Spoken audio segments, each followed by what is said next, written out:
를 마셔야 해서 하나님께서 주시는 풍성한 열매와 축복이 여러분들과 여러분의 가정 가운데 충만하시기를 간절히 소망합니다. 이번 추석 명절을 맞아서 저도 이렇게 고향에 다녀왔습니다. 그래서 참 이렇게 다녀오면서 참 더도 말고 덜도 말고 한가위만 같아라라는 그런 말의 의미가 무엇인지 참 실감할 수가 있었습니다. 날씨가 참 아름답죠. 그래서 하늘은 푸르고 그렇다고 뭐 춥거나 서늘하지도 않고 덥지도 않고 또 이 바람이 불면은 또한 시원함을 느끼고 또 그 시원한 바람과 함께 뭔가 알 수 없는 향긋한 향기가 온 산에서 풍기는 것을 느꼈습니다. 그리고 또한 뭐 덜해도 곡식들이 익어가고 또 저희 집에서도 보니까 호두 열매들이 떨어져 있고 밤, 대추 뭐 그리고 감, 이 각종 열매들이 그냥 가서 이렇게 이제 거두오면 되는 그런 날입니다.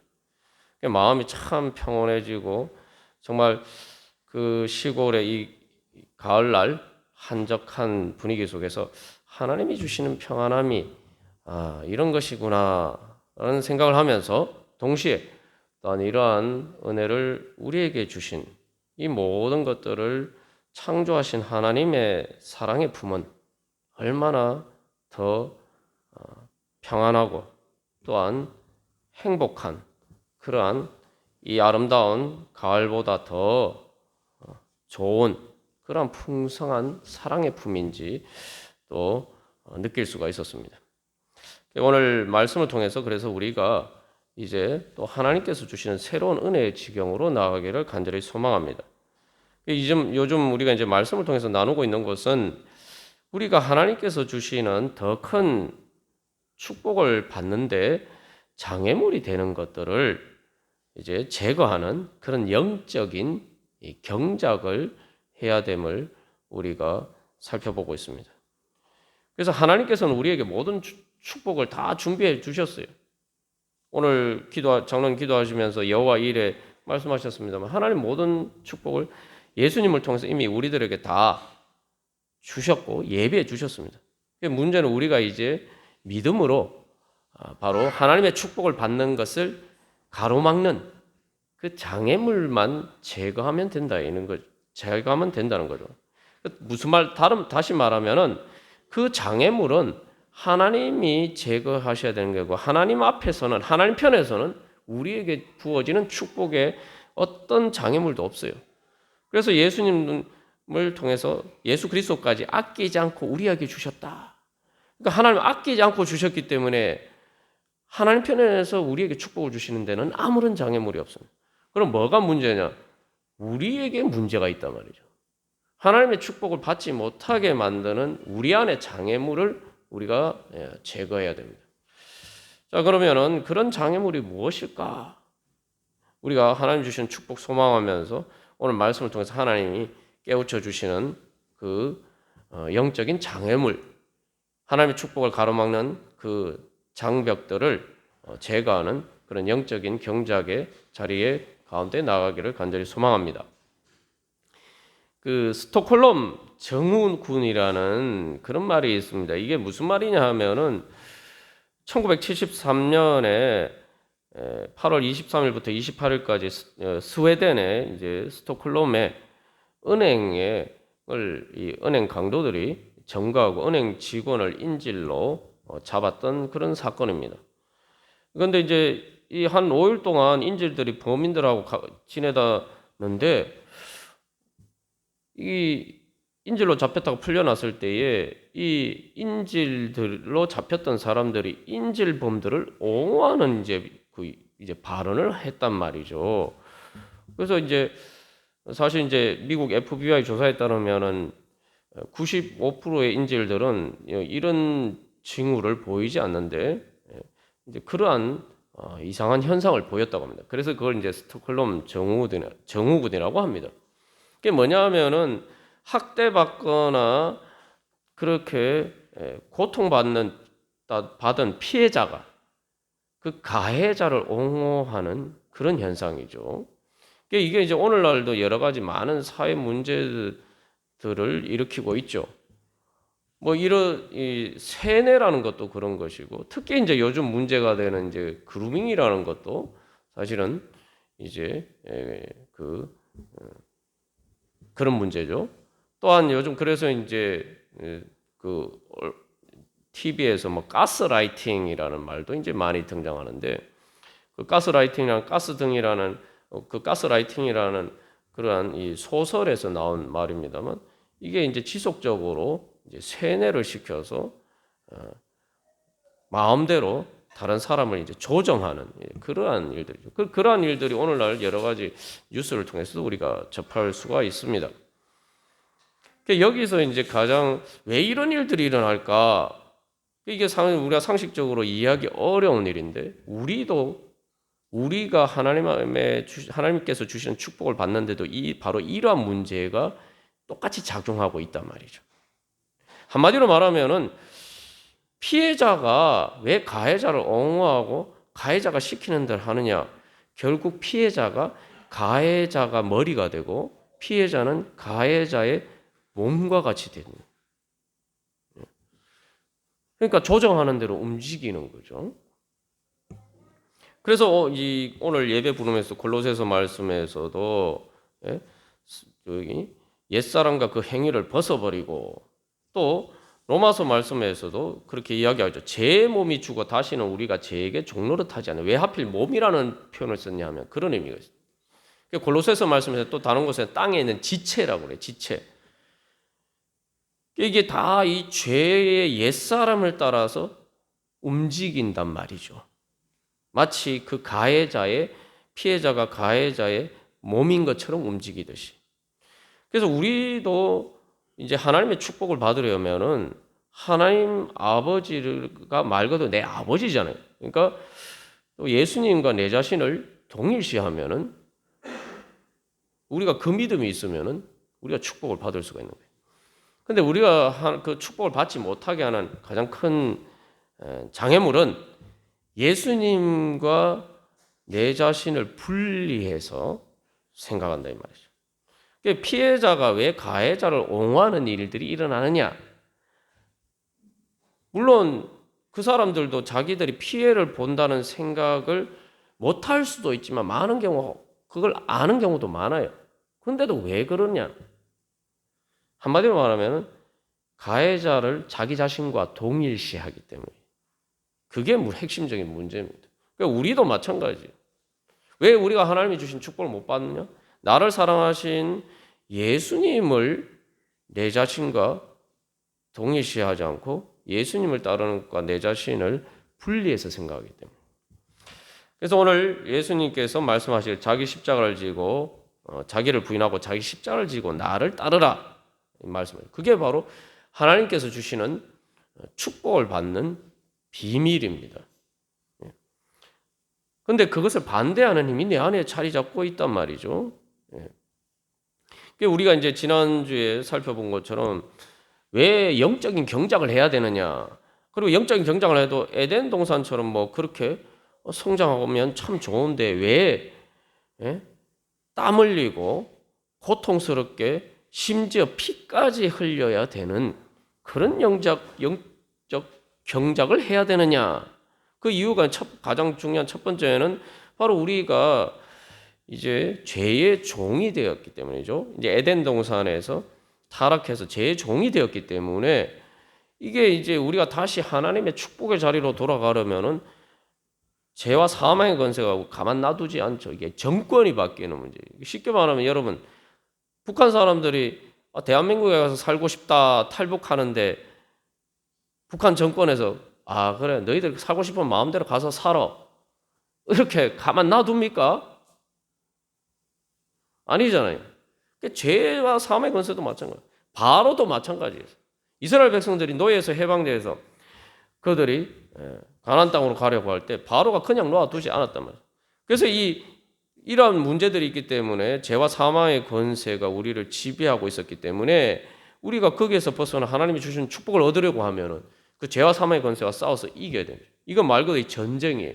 피까지 흘려라는 영적인 전쟁의 문제가 됩니다. 그러나 예수님께서 십자가에서 피 흘리심으로 그 영적인 전쟁에서 싸워서 다 이기셨어요. 그렇기 때문에 우리가 피 흘려서 죄와 사망의 권세와 싸워 이길 수도 없고 그렇게 싸워도 이길 수가 없지만 이제 예수님께서 싸워 이기셨기 때문에 우리는 이미 해방을 받았단 말이죠. 그렇다면 왜 또 우리가 아직도 영적인 경작을 해야 되나? 예수님이 다 이루셨는데 왜 우리가 뭔가를 해야 되느냐? 이게 여기서 이제 믿음의 문제가 있습니다. 그 믿으면은 뭘 해야 되느냐? 해야 된다고 생각하면 자꾸 어떤 행위나 공로를 생각합니다만 중요한 것은 우리가 해야 되는 일이 있어요. 하늘에서 우리가 살펴본 거죠. 영적 경작이 뭡니까?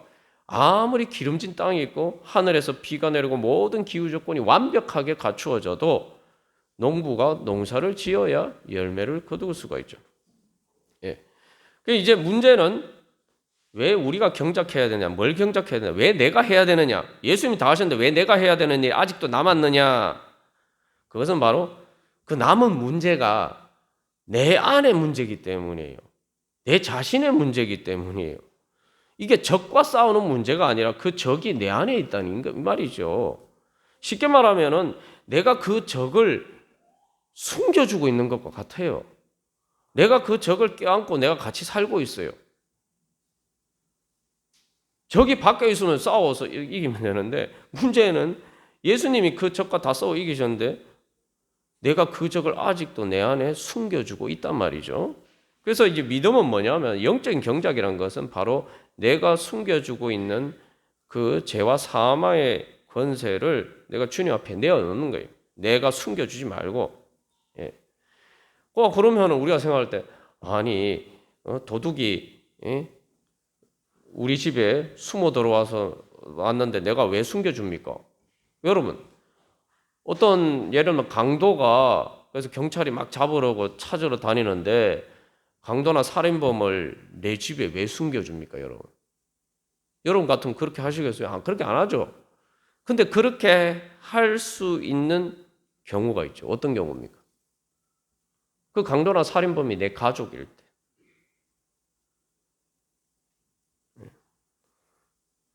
때. 문제가 뭐냐면은 죄와 사망의 권세와 예수님이 싸워 이기셨는데 그 죄와 사망의 권세를 내 자신과 동일시한다는 데 있어요. 그러니까 이게 어려운 거예요. 내 자신과 싸워야 되는 문제 이게 지금. 그래서 예수님이 자기를 부인하고 자기 십자가를 지고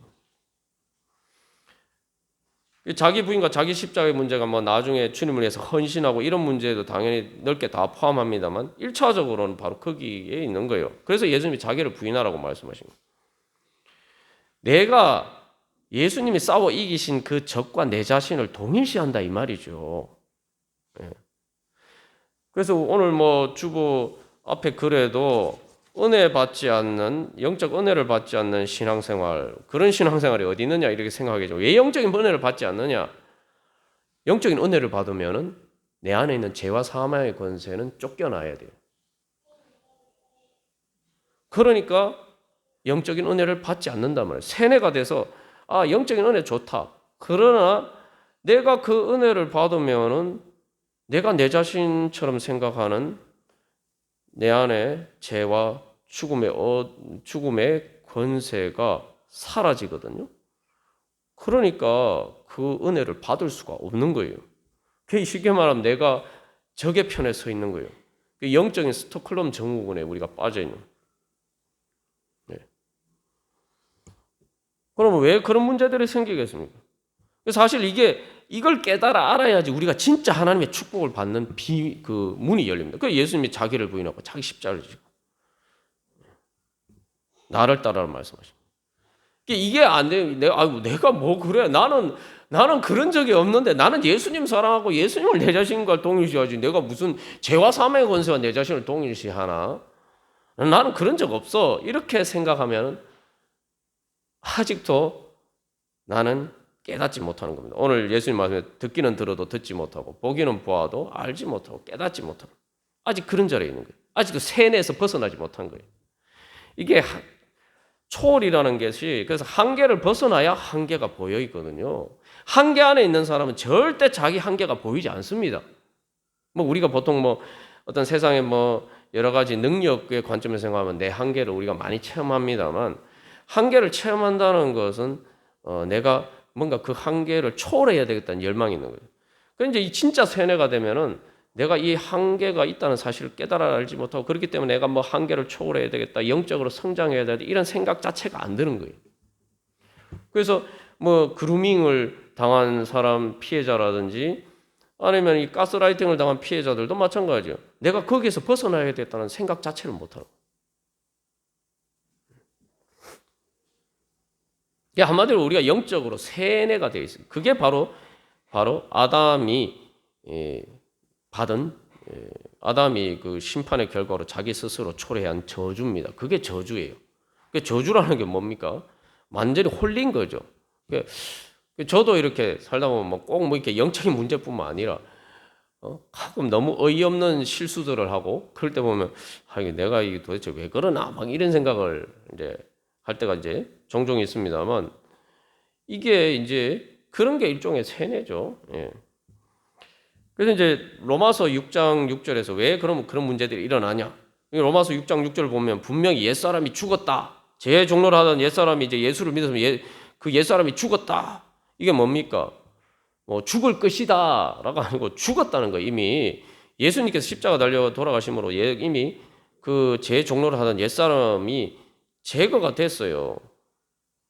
그런데 성경은 또 옛사람을 벗어버리고 옛사람을 벗어버려라. 또 이런 말을 한단 말이야. 아니 이미 죽었는데 그거 왜 벗어버리냐. 우리가 지난주에 이제 이스라엘 백성들의 예를 들었습니다만 이스라엘 백성들 보면은 잘 알 수가 있죠. 이스라엘 백성들의 경우에 그들의 옛사람, 옛날에 자기들의 정체성은 사라졌죠. 뭡니까? 바로의 노예로 살던 이스라엘 백성들은 하나님께서 그들을 구원하셔서 홍해를 건너서 광야로 들어감으로써 바로의 노예인 이스라엘 백성은 더 이상 존재하지 않아요. 지구상에서 존재하지 않아요. 그리고 바로의 영향력이 실제로 광야에는 전혀 미치지도 못하고죠. 그러니까 옛사람은 죽은 거예요. 진짜 죽었어요. 바로의 노예였던 이스라엘 백성들은 더 이상 존재하지 않는다 이 말이죠. 그런데 그럼에도 불구하고 그들은 가데스 바네에서 가나안 땅에 하나님 인도하시려고 하시는데 두려워하면서 오히려 바로에게 돌아가자라고 이야기죠. 아니 뭐 바로가 뭐 첩자를 보내서 뭐 막 선동을 한 것도 아니고 바로가 무슨 군대를 보낸 것도 아니고 현실적으로 보면 바로가 아무런 영향력을 미치지 않았어요. 그런데 자기들 스스로 바로에게 돌아가자라고 이야기합니다. 홍해를 건너서 몸은 탈출했는데 아직도 바로는 그들의 영혼을 붙잡고 있는 거예요. 그들의 영혼은 아직도 바로에게 붙잡혀 있는 거예요. 그게 바로 이제 전형적인 세뇌, 가스라이팅의 전형적인 현상이죠.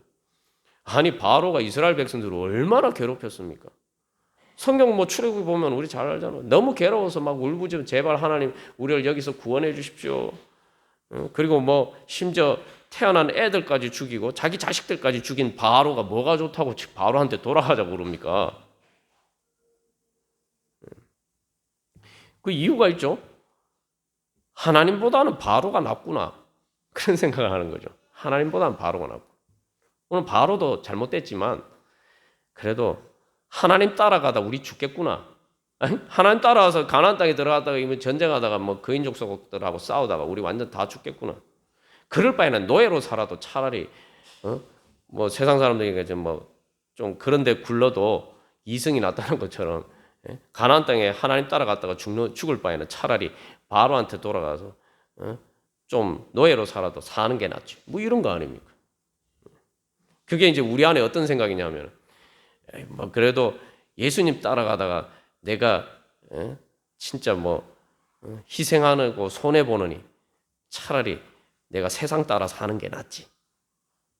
뭐 여러분들은 그런 생각 안 해보셨는지 모르겠습니다만 저는 제 자신을 보니까 참 간사해서 별의별 은혜를 다 경험하고도 인간이 참 얼마나 완악한지 세상 영광이 바로 눈앞에 보니까 그 세상 영광이 저 멀리 보일 때는 나는 얼마든지 예수님 따라가지 예수님께 순종하지 이러는데 세상 영광이 바로 눈앞에 보여서 이게 딱 내가 손만 내밀면 딱 잡을 것처럼 바로 내 앞에 딱 이렇게 있단 말이에요. 그래서 이제 객관적으로 현실적으로 보면 이제 내가 손만 내밀면 잡을 수 있다. 이런 상황에 오니까 하나님이 그거 잡지 마라. 날 따르라 이렇게 말씀하시니까 하나님 주여 어찌하여 저에게 이런 시련을 주시나이까.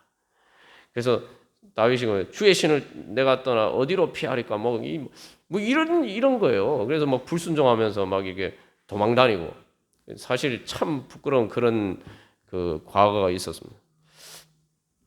자, 이게 이제 문제예요. 예? 그래서 이제 이스라엘 백성들 보면은 바로가 강요한 게 아닌데 자기들 스스로 자발적으로 바로에게 돌아가고자 원했단 말이죠. 여기서 중요한 거는 그들의 바로의 노예로 살던 옛사람이 현재 자기 자신인 것처럼 생각합니다. 그리고 거기서 중요한 이유는 바로 바로한테 돌아가야지 자기들이 살 수 있다라고 생각합니다. 그 바로가 자기 아버지입니까? 노예 생활하던 애굽이 자기들의 고향집입니까? 바로가 자기 주인입니까? 정체성이 바뀌었는데 여전히 옛날 옷을 다시 입으려고 하는 거예요. 여러분 세상에서 말입니다. 교도소에서 징역 살고 형기를 다 마치고 출소를 했어요. 출소한 사람이 밖에 나와서 제수복을 자기 스스로 입는 사람 여러분 보셨습니까? 그런 사람 못 보셨죠? 그 남자들이 군대 갔다 와서 저기 제대하고 난 다음에 군복을 가끔 작업복처럼 쓸 때가 있긴 하지만 군복 별로 다시 입고 싶어 하지 않죠. 그런데 왜 우리는 옛 사람의 옷을 이스라엘 백성들처럼 다시 입으려고 할 때가 많다 이 말이죠. 그런데 뭐 여러분 죄수들도 마찬가지예요. 교도소에 형기를 다 마치고 출소를 했는데 옷은 뭐 제수복을 입으려고 하지 않는데 옛날에 자기를 교도소에 가게 만들었던 죄를 다시 짓는 경우들이 종종 있죠. 우리가 똑같은 거예요. 교도소가 좋습니까? 나는 교도소에 안 갈, 다시 죄를 지어도 교도소 안 갈 거라고 착각하고 사니까 그렇죠. 그래서 옛사람은 죽었는데 자꾸 우리가 옛사람의 옷을 계속 껴입고 있으려고 한단 말이에요. 때로는 벗어났다가 내가 필요하면 입으려고 해요, 자꾸. 그래서 예수님의 말씀도 가만 들어보면은 우리가 이제 자기를 부인하고 자기 십자가를 지고 나를 따라라 이 말씀은 막 우리가 뭐 힘든 그런 정말 헌신을 해야 되고 그래서 정말 내가 정말 예수 주님을 위해서 내가 이런 것들을 포기할 수 있느냐 뭐 이런 이제 보통 문맥에서 생각합니다만 기본적인 출발점은 그게 아니에요. 아무래도 여러분 한번 생각해요. 설사 저도 이제 그런 착각 속에서 예수님을 따르지 못했습니다만 아니 예수님을 따르는 게 죽는 일입니까? 왜 예수님을 따르는데 자기를 부인해야 되죠? 그 자기를 부인하고 예수님을 나를 따라라 말씀하신 그 자기는 누굽니까? 예수님을 따르지 않는 내 자아예요.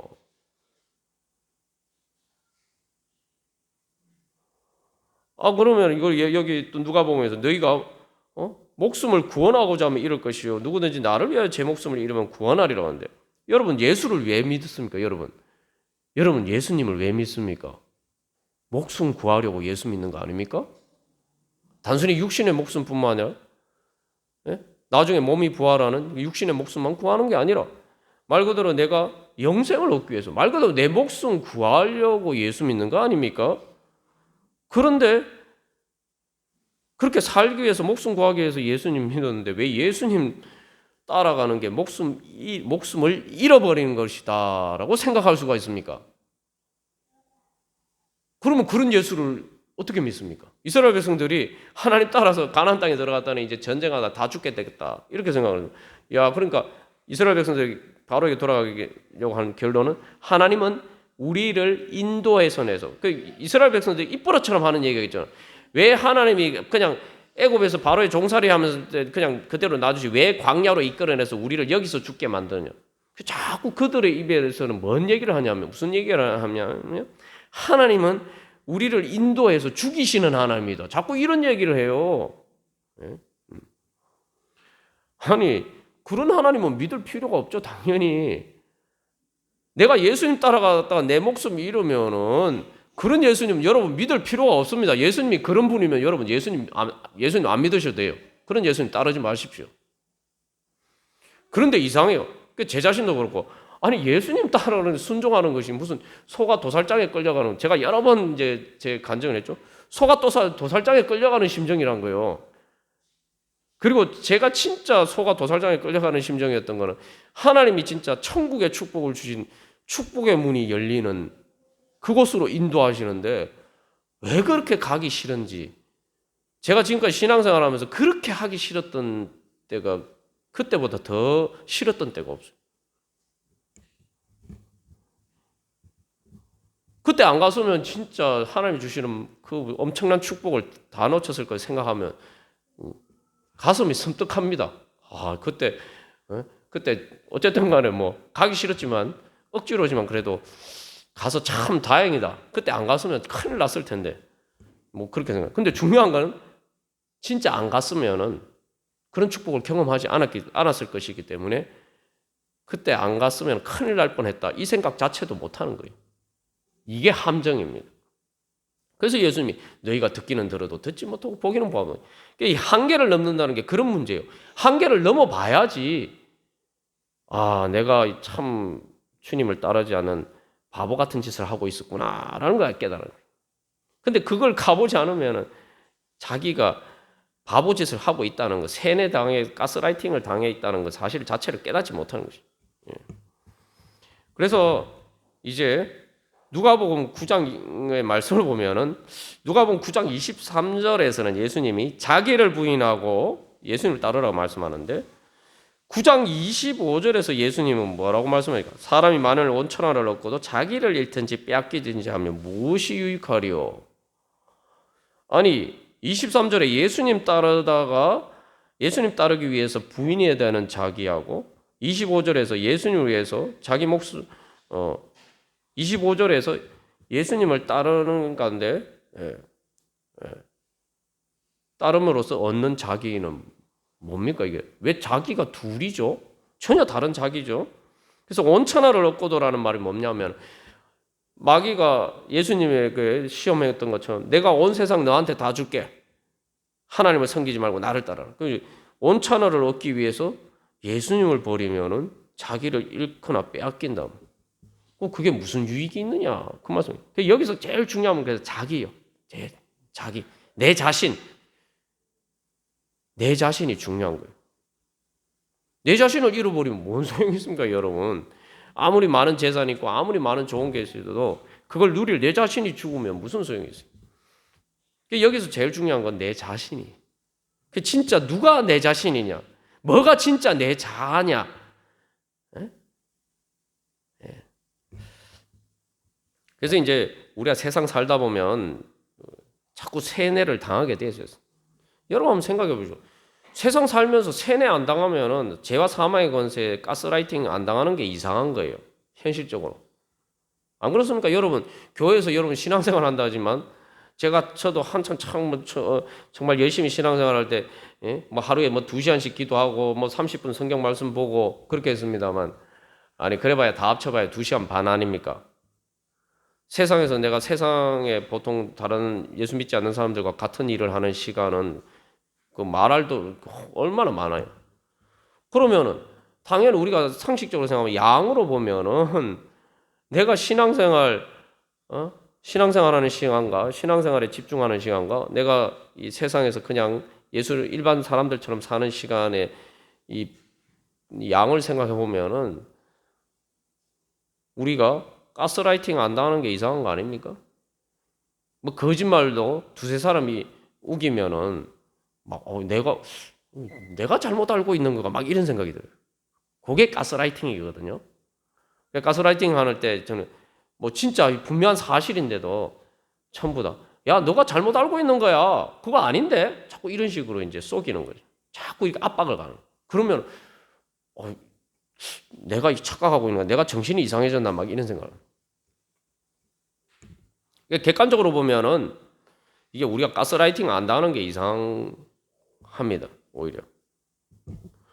그래서 이제 그 옛사람과 그 행위라고 이제 골로새서 이야기하는데 이게 특히 이제 중요한 게 몸이요. 내 자신. 내 몸이 중요한 건 누구를 따르느냐. 내 몸을 지배한 거예요. 몸을 지배한다는 건 뭐냐면 내 몸을 통해서 실제로 내가 어떤 행동을 하게 만든 이 행동을 내 몸을 통해서 내 행동을 지배하는 게 진짜 나를 지배하는 겁니다. 그것이 진짜 나를 지배하는 거예요. 그래서 이제 골로새서 말씀 지식까지 새롭게 하심을 이번 자니라 그러는데 지식이라는 것도 우리가 아는 보통 지식이 아니에요. 내가 내 몸으로 행동하게 만드는 지식이에요. 그게 진짜 지식이에요. 알면서도 내가 내 몸으로 행동을 옮기지 않는 것은 참된 지식이 아닙니다. 가스라이팅을 당한 사람들은 그런 식으로 진짜 행동으로 다른 사람들이 보면 저렇게 힘든 일을 어떻게 시킨다고 하지? 이렇게 생각하는데 그런 일들을 한다 이 말이죠. 우리도 마찬가지입니다. 그래서 죄를 따르면은 단순히 죄의 문제가 아니라 죄의 권세가 되는 거예요. 그러니까 자기장, 전기장, 우리 물리학에서도 힘의 장을 이야기해요. 장이 뭡니까? 공간이에요, 공간. 그래서 우리 지구에 사는 사람들은 다 지구 중력의 힘 아래 있죠. 그죠? 그 지배 안에 있어요. 죄를 지으면 단순히 죄뿐만 아니라 죄만 생각하면 우리가 너무 좁은 범위고 사망의 권세는 내가 다른 사람의 죄를 통해서 상처받고 걱정하고 근심하고 염려하고 이 다 이제 세상 걱정 근심 염려가 다 사망의 권세죠. 그래서 내가 죄와 사망을 따르면은 그때부터 그것이 나에게 힘으로 작용하죠. 권세가 되는 거예요. 그래서 사탄이 아덴 동산에서 뱀을 통해서 사탄이 유혹을 했지만 아담과 하와가 따라가지 않으면 아담과 하와는 그 힘의 영향을 받지 않습니다. 그러나 아담과 하와가 따라서 행하면은 그때부터는 단순히 뱀의 말이 아니고 자기 자신의 것이 된다. 자기 자신의 것. 그러니까 내가 내 발로 걸어가기 시작하면 그때부터 그 길은 내 길이 되는 거예요. 그리고 그 길을 걸은 내 발걸음을 통해서 그것들이 내 몸과 마음에 새겨져요. 그리고 그것들이 점점 이제 그렇게 계속 걸어가면 그것들이 습관이 되고 그것이 나의 법이 됩니다. 법칙이 돼요. 그렇게 되면은 그게 뭐예요? 내 존재가 돼요. 내 나라가 있잖아요. 내 자아의 나라가 있단 말이에요. 그 자아의 나라의 법이 이제 그게 내 자아의 나라의 법이 되는 거예요. 그러면 그때부터는 이게 죄와 사망의 권세의 문제가 내 자신의 문제가 되는 거예요. 이 내 자신이 되는 거예요. 영적인 것도 반대도 마찬가지죠. 하나님이 우리를 거듭나게 해주시면은 하나님의 영의 호흡이 있고 그 하나님의 영의 호흡을 통해서 우리가 하나님의 그 사랑의 숨결 안에 있으면은 우리가 그것을 이제 호흡을 들이마시고 내쉬기 시작하면 그때부터는 이제 내가 성령의 이제 지배를 받는 거예요. 성령의 공간 안에서 하나님의 사랑의 공기 가운데서 이제 살아가는 거예요. 이게 이쪽이나 저쪽이나 다 마찬가지. 이게 영적인 현상입니다. 영적이라는 게 그런 거예요. 그래서 영적은 우리가 여러 번 나누는 거 정신이 몸을 지배하고 그런데 영은 정신과 몸을 지배하죠. 세상 속에서 살면은 자꾸 이제 우리가 지난번 나눈 것처럼 사람들이 자꾸 밟아 다녀요. 여러 가지 압박을 강해요. 야, 너 그렇게 살다가는 망해. 다른 사람들 다 그렇게 사는데 왜 너 혼자 그렇게 살아? 막 이런 식으로 압박 주잖아요. 그러면 이제 그게 자꾸 밟히면 마음이 돌밭처럼 굳어지죠. 그리고 가시덤불과 엉겅퀴 씨를 계속 뿌려줍니다. 예? 엉겅퀴 세상 영광이 화려해 보이지만 그 안에 가시가 있는데, 그죠?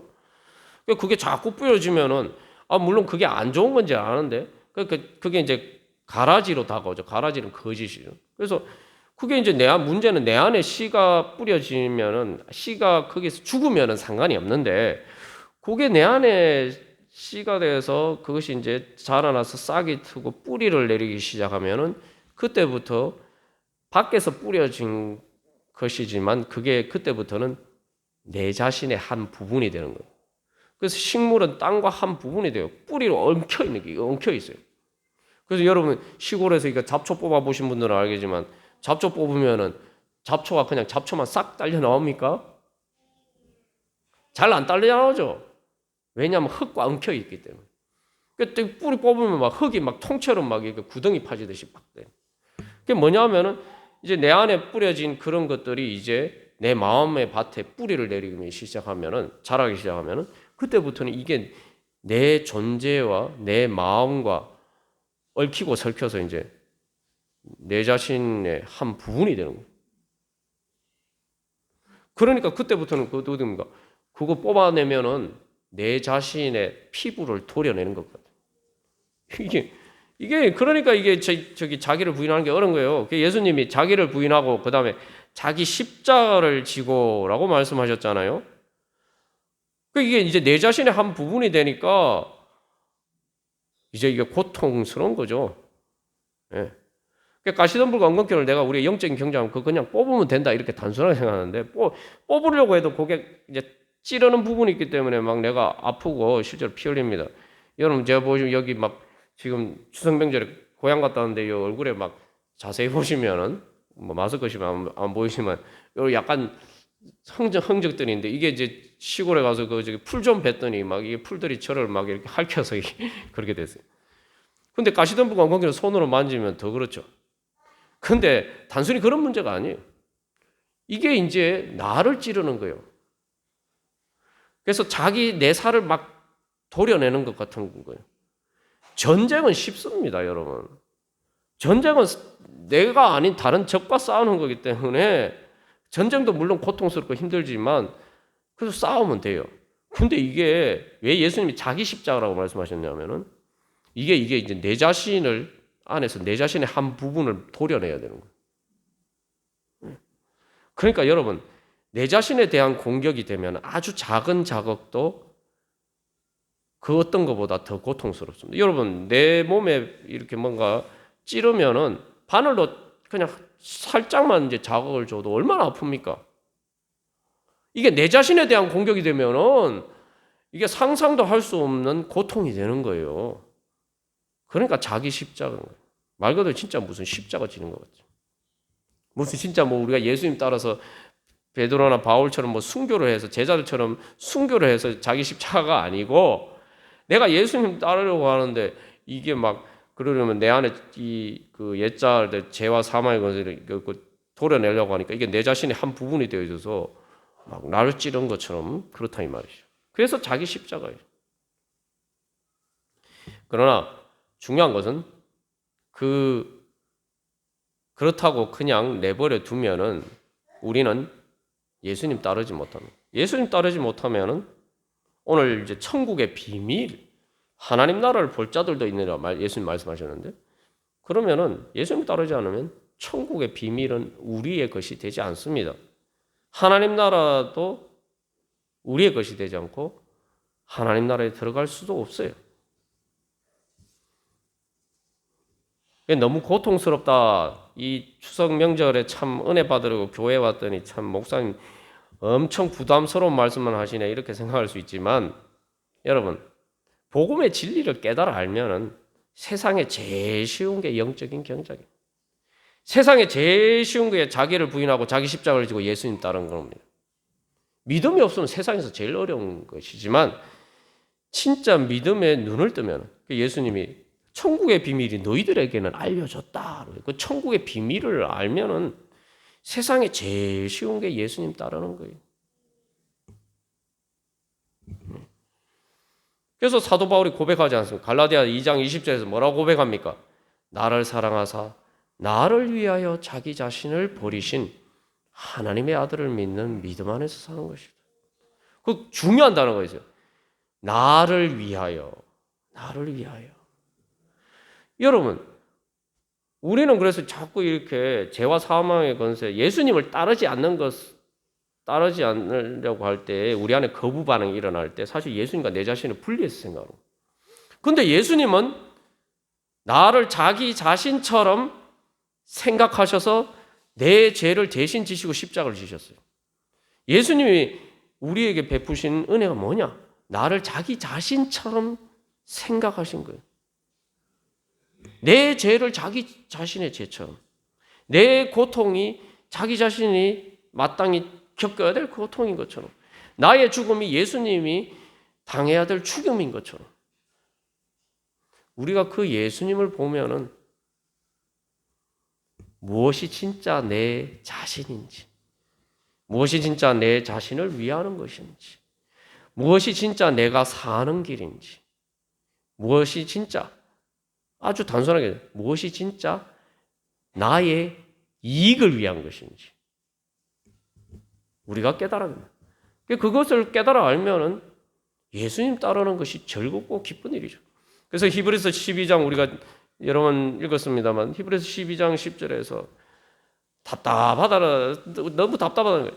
야, 오직 하나님은 우리의 유익을 위하여 그의 거룩하심에 참여하게 하시는데, 여기 하나님은 우리의 유익을 위하여서 그냥 말하지 않고 오직이라고 해서 오직. 여러분 한번 생각해봐요. 예수님 뭐가 아쉽다고 여러분 이 땅에 오셔서 뭐 성육신 하셔서 십자가 곧 우리를 위해서 십자가를 지시고 그렇게 하실 이유가 뭐가 있습니까? 예수님이 하늘에서 잘 사시는데 뭐가 아쉽다고 예? 우리가 그래서 예수 믿고 그래서 예수님 사랑한다고 예수님한테 무슨 유익이 있겠어요? 솔직히 말해서 예수님 이미 모든 거 다 가지신 분인데. 그래서 오직 하나님은 우리의 유익을 위하여. 그 예수님을 보면 사도 바울처럼 고백하면서 이제 내가 사는 것은 나를 사랑하사 나를 위하여 자기 자신을 버리신 하나님의 아들을 믿는 믿음 안에서 사는 것이다.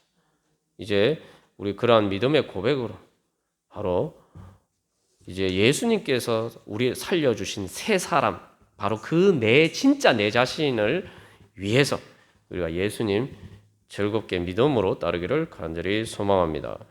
우리 주보의 한 주간 기도문 우리 번갈아서 우리 교독하고 우리 같이 기도하겠습니다.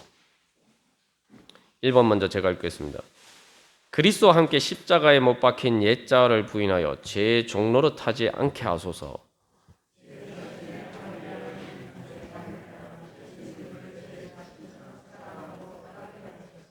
죄와 세상의 거짓에 속고 세뇌되어 듣기는 들어도 깨닫지 못하던 것들을 깨닫게 하소서. 보기는 보아도 알지 못하던 것들을 알게 하소서. 옛사람의 한계를 뛰어넘어 하나님 나라의 비밀을 깨달아 알고 믿음으로 순종하여 성화와 하나님 나라의 열매를 맺어가게 하소서. 주님, 우리 그렇게 자기를 부인하고 옛 자아를 부인하고 이제 예수님 안에서 새 자아를 찾아서 주님 사랑하면서 주님 따르기를 소망합니다. 주님, 제 자신의 옛사람의 한계를 벗어날 수 주님께서 주신 새로운 축복의 지경으로 나아가게 하여 주시옵소서. 우리 기도하겠습니다.